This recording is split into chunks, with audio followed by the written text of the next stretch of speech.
I'd say that the modern British market is still pretty buoyant, mainly because it's very good art. A lot of it's, some of the artists are very well established, got very good track records at auction, which transfer into private gallery sales as well.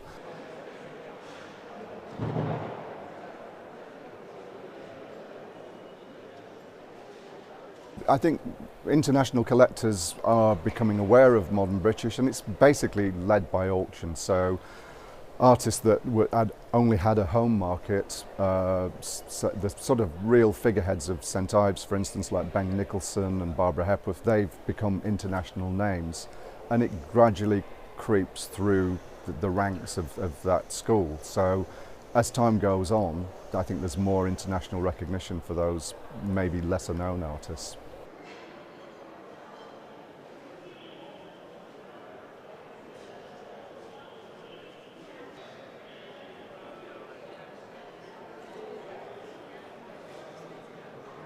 Director, but so this work, can you tell me a bit about the owner work? Yeah, and there's something really lovely, I think, about this little piece. There's an intensity of it. Both the art market and the fair itself has evolved during that time. It quickly became a place to celebrate and host our strong modern British art tradition. That spotlight on important post-war British art and 20th century modern masters. So that remains the heart of the fair.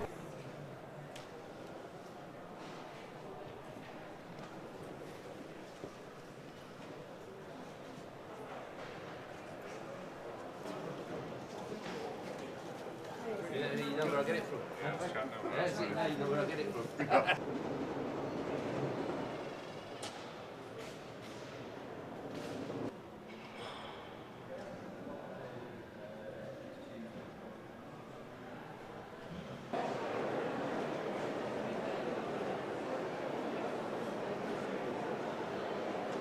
I mean, modern British art, I've been selling modern British art for 25 years, and it generally has been rising from a commercial perspective year on year. So it's been very solid for a whole generation, and that continues.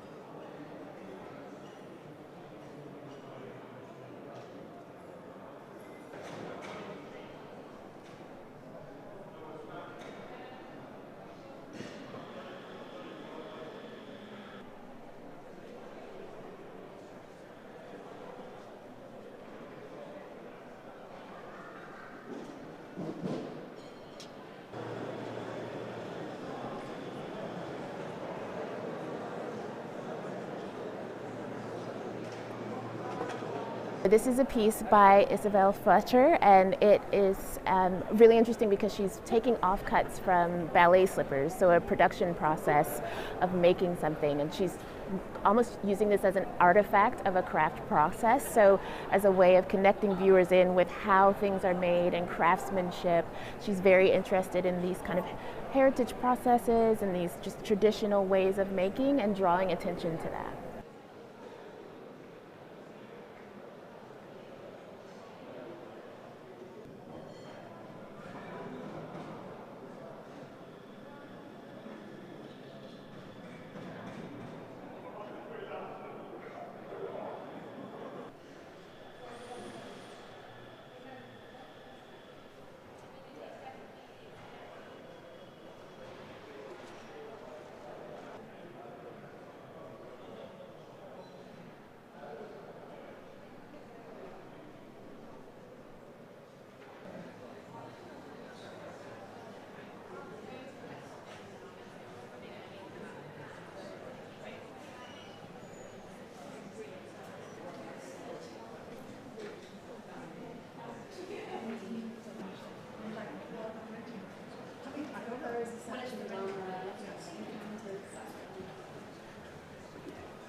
right, the fronts, right? Yeah.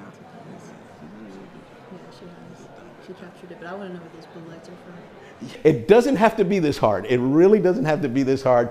But you know, we've seen these things before. I mean, if you're a student of history, you've seen things that have impacted international travel, domestic travel. We've had a virus. We've had economic depressions and recessions, and we've even had, you know, Mother Nature intervene in some cases. But we always come out on the other end. And again, if you have these strong built relationships, they can supersede some of the rhetoric and some of the things that are being said out there.